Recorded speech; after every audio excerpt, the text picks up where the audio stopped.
Hello friends, இன்றைக்கி Friday vlog பார்க்கலாமா? வாங்க. ஸோ இன்றைக்கி ஃப்ரைடே பார்த்திங்கன்னா சிம்பிளாக லன்ச் முடிச்சிட்டேன்.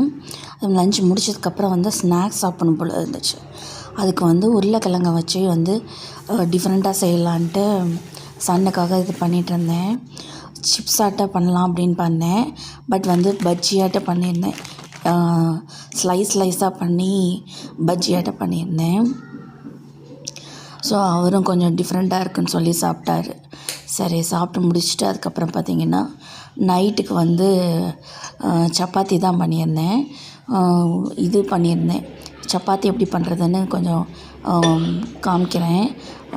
சிம்பிளான ரெசிபி தான், பட் இருந்தாலும் எனக்கு தெரிஞ்சதை காமிக்கிறேன். ஸோ இது நான் ஏற்கனவே காமிச்சிருக்கேன். லைட்டாக ஒரு 2 டாட் ஆயில் ஊற்றிட்டு இந்த மாதிரி தேய்ச்சிட்டு அதை ஃபோல்டு பண்ணிவிட்டு மறுபடியும் ஒரு 2 டாட் ஆயில் ஊற்றிட்டு அதை நல்லா தேய்ச்சிட்டு இதே மாதிரி இன்னொரு டைம் ஃபோல்டு பண்ணிவிட்டு நல்லா கோதுமை மாவு போட்டு டஸ்ட் பண்ணிவிட்டு அதை நல்லா தேய்ச்சி விட்டுட்டு அதுக்கப்புறம் பேனில் போட்டு நீங்கள் எடுத்திங்கன்னா நல்லா ஃப்ளஃபியாகவும் வரும். அதே நேரத்தில் சாஃப்ட்னஸ் ரொம்ப சாஃப்டாக இருக்கும். நீங்கள் பேக் பண்ணி கொண்டு போனீங்கன்னா சூப்பராக இருக்கும். நல்லா ரொம்ப நேரத்துக்கு ட்ரை பண்ணி பாருங்கள்.